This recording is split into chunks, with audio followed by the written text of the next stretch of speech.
So Steph, the news is out now. You've decided to call time on your playing career. I suppose the first question is, how are you feeling?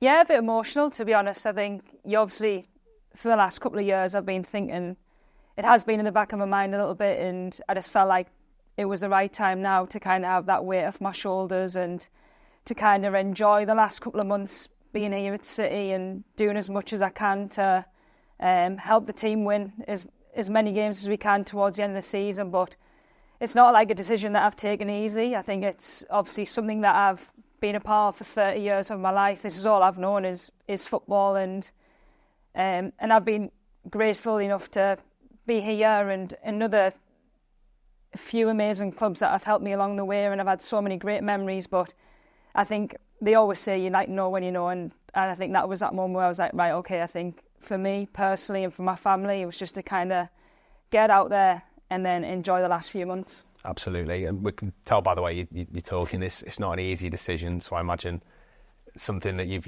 as you've said, you've really had to consider. No, because I actually really enjoy, I love the game, and that's all I've known since the age of 4 or 5 is kicking a ball about. And if you know who I am as a person, like my whole life's revolved around football, and especially being here in Manchester, I met my husband here, and yeah, I think I've given absolutely everything that I can. But I think from a mental point of view for me, I think I am looking forward to a new challenge, and yeah, I'm a little bit tired now. It's been a heavy few years here, and obviously international football as well, so I just feel as though I've had a lot of discussion with my family, my agent, my friends, and I think the day I thought I just needed to come out and say it, and I just feel like now is the right time.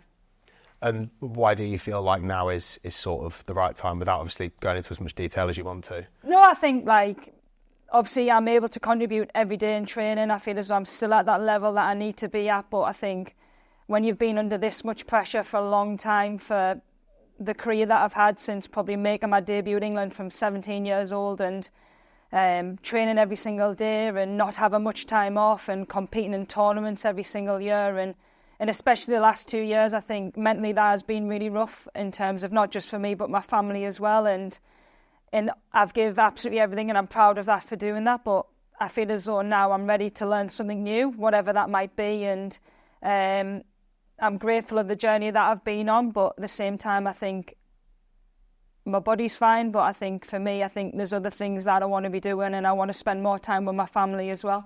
Absolutely. You've already been working obviously on your coaching badges and a really successful media career so far, so I assume there's things that you may well potentially look into doing more in the future. Yeah, I'm really grateful that I've got a lot of options, and I'm not specifically saying that I'm definitely going to coach or I'm definitely going to go into media. If I can kind of combine a lot of them, that would be probably the ideal scenario. But I didn't want to try and look too far ahead in the moment, because I think it's important that when you're in football and the season that we're having, I think it's important to be focused. But it'd be nice to have a little bit of a rest, go on some family holidays, and not be tied down too much to football. But then I know what I'm like, I'll be dying to get back into it as soon as possible. Probably be playing football on holiday. Yeah, probably, yeah, with my nephews, yeah. How important will it be for you to be able to spend that time with your family even more now after your career? Yeah, because I think everybody that is involved in football, never mind if you're a player or you're a staff member, you sacrifice so much being away from your family. And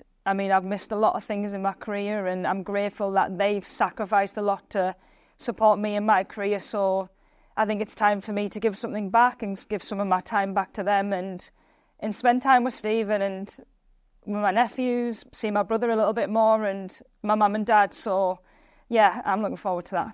We'll obviously get on to some of the things you've achieved at City shortly, but you've had such an incredible legacy at this club. Have you been able to kind of look back at the team and how it's developed over the 10 years you've been here? I think because obviously the 10 years has been up this year, I think in my head I was like, get to 10 years, Steph, make sure you're part of the team for then. And it's absolutely flown by, to be honest. And to see where we began and where we are now, that's not just down to me and some of the other players, that's down to a lot of people that have allowed us to grow as a club, to compete. And I mean, looking at some of them photos there, I'm thinking about what games we've played in and them successful moments, and to be there from the start and to see how we've developed and for me, the good thing is that we can go even bigger and we can go even better, and hopefully I can be a bit a part of that evolution over the next few years. But I'm proud of where we started and now the place where I'm leaving it in, yeah. And rightly so.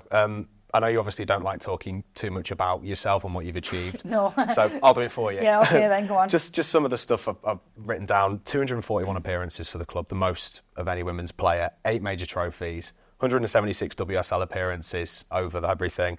2 WSL Team of the Years. First to 150 WSL appearances in the league, not just at City. First to 100 wins. City's first Centurion and double Centurion. And an MBE, just to add into all of that. I mean, it is just a phenomenal achievement and something I imagine you might be able to look back on with a bit more pride now it's sort of coming to an end. Yeah, definitely. I mean, even some of that stuff I've probably even forgotten about, if I'm being honest, because I'm being so forward-thinking and always trying to hit the next target or contribute in some way. But yeah, I'm proud of all them achievements. That's not just down to me. I know how much I give as a person, but I think it is a lot down to my family and the people I've had around us and them achievements here at City as well. That's not just because of me leading the way. There's been so many people that I've been fortunate enough to spend all that time with and has drove me to not just be a better player but a better person. And that's what I love about the club is I think every single day you either meet someone new or you see someone and like I don't look at them as whatever job they do. I look at them as a person, and if that's the biggest takeaway from this club is that we love people that have a good personality who can bring something and better each other, and that's certainly been the case over the last few years. Is that I've not just been developing as a player but also as a person as well. Yeah, how do you feel City has been able to shape you and as you've said on and off the pitch and other people as well that you've been alongside? God, massively. I think I've been fortunate to be at the likes of Sunderland, Leeds, Arsenal, but without a doubt this has been the biggest influence on my career in terms of not only from playing. I mean, I came here as a centre-half and I hadn't really had that much experience, but working with Nick and other coaches, I think they've developed my game a lot in terms of they knew what my attributes were, but they knew what my weaknesses was, and we developed in that sense. From a leadership point of view, I think that takes a lot of hard work and a lot of sacrifice to kind of keep developing. You're always constantly meeting new players or bringing the team together, not just through the good times, but the bad times as well. And you have to have a certain amount of resilience and you have to have people that you lean on a lot. And there's some people that I've leaned on more than others over these last 10 years. But yeah, I think setting them standards was probably the biggest thing for me as a club when I came in. The willingness to go and win, that mentality to kind of fight to the end and play a certain way and really believe in that process is something that really stands out with us. And I like to probably take in whatever I do next is like no matter what we do it at a high level and we do it with respect and we do it with honesty and we remain humble as well. Let's go right back to the start. You've mentioned it there. We've talked about it before. God, not the easiest first few months. No, but, it wasn't. I suppose at the time you weren't even thinking about being here for 10 years, being the captain, leading to all these major trophies, but it must be quite nice thinking back to how tough those first few months were to where we've got to now.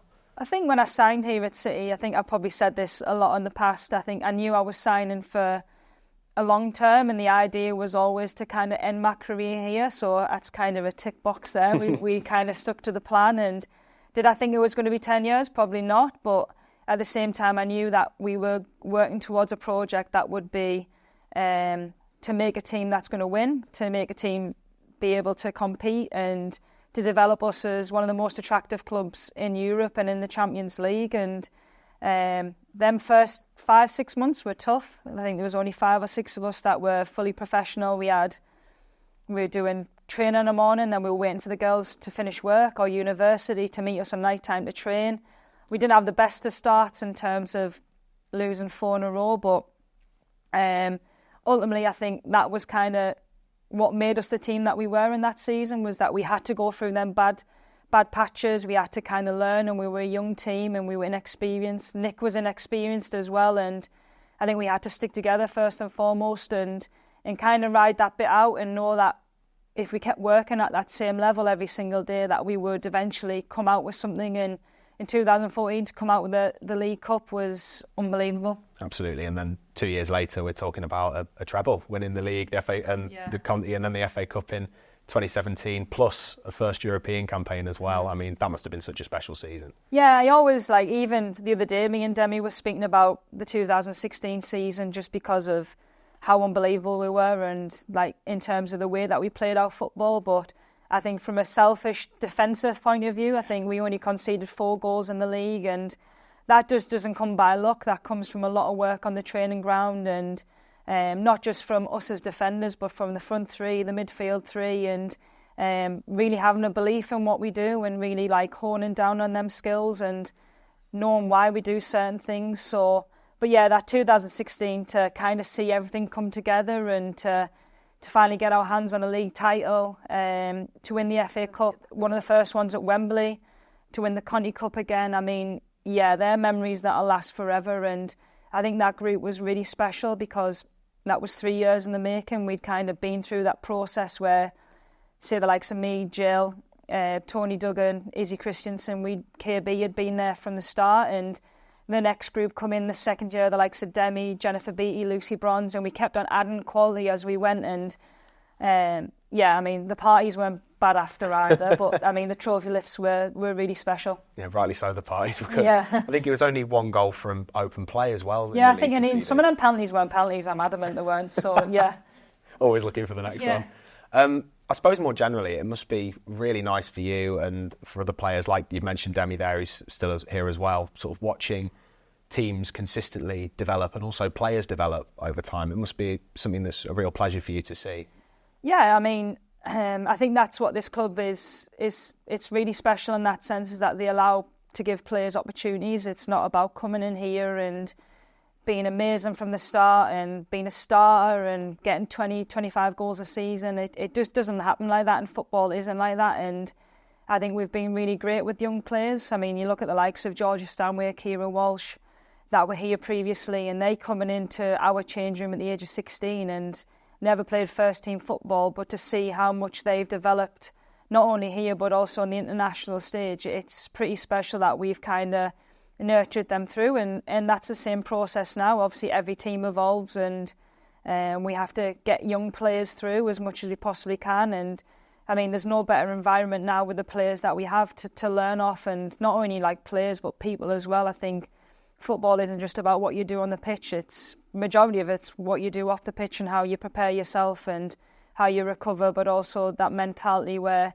not everything goes okay all the time. And I've experienced that a lot over my career. I think we always speak about the good things, but I think a lot of the stuff, whether it's injuries or setbacks or missing out on certain tournaments, I think that builds you and your character, and I will never have them regrets of them happening, because I think it does make you a robust player and a robust person. And these young players are in the right place, in my opinion, to develop and to be part of something special. Focusing back on the pitch, obviously potentially a really successful end to this season. How special does this current squad feel compared to some of the others that you've been a part of? No, I think that's what probably makes us a little bit sad, to be able to kind of go, yeah, I'm not playing anymore, because this group of girls are special. I think we've worked so hard to kind of form this squad. We've tried to add stability, and for me, we've got some great players that are dominating on a world stage, never mind in the WSL, and we've got young players that can potentially go and do something special and be the best players in the world if they really wanted to be. And this group's focused. I think that's probably my thing. I think we know what we have to do. But also, as a team and the togetherness of the team, I've never, maybe apart from the 2016 group and maybe 2019, this group has got something special. And I think, for me, I think it's been amazing to work with them and see the likes of Kiara come through. And I can remember saying to her the first day of pre-season, I was like, you need a really good pre-season, Key, because I was like, you've got the potential to be unbelievable if you want it to be. And we all know what Kiara's like in terms of personality, but I don't want her to lose that, because that's what makes her who she is. And we've got people like Kiara, you've obviously got Alex, who's been unbelievable for us these last 3 or 4 seasons. You've got the likes of Jill Rod that have come in and added so much more quality. And yeah, I mean, and it's not just my teammates and my mates as well. So it's like, they are special, and that would be perfect if we could do something special at the end of the season.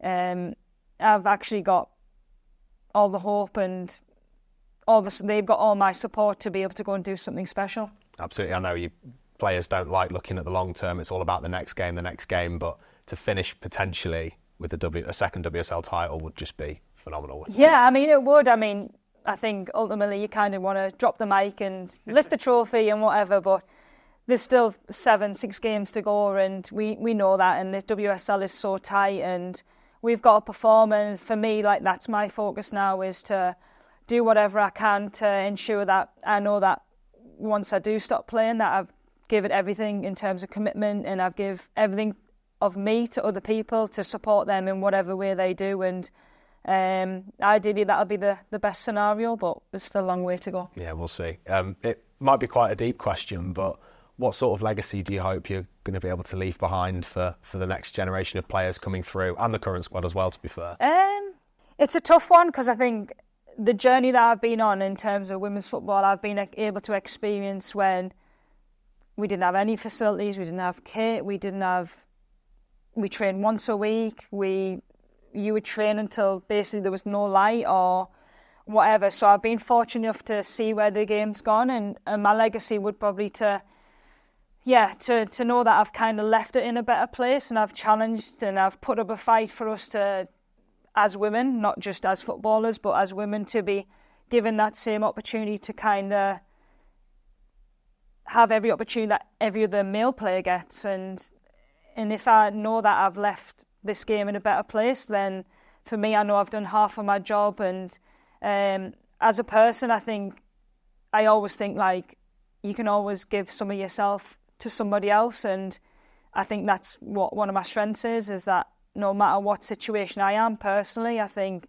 you can always add value to somebody else. And as a player, just being able to know that no matter what, if you commit and you dedicate and you do the extras, that you can go and do something special. And that's kind of what I've kind of had that mantra in my career, is like, just no matter what, we go for it, and we go for it 100%. Absolutely. And just finally, do you have a message for the fans who have obviously been there with you every step of the way? No, they've been amazing, to be honest. I think they know how much I love them, and not only just from the last few years, but from the 2014, especially here at City, but generally throughout my career, for not just City and for England. I think you always hear them. I always love it when they sing Super Steph, and that's always like a special feeling. And yeah, I know that they pay a lot of money to come and watch us play and travel down the likes of Brighton or to Arsenal, Chelsea the same time in a week. And yeah, I mean, for me, they've been amazing, and just to say thank you, and just to say keep getting behind the team, because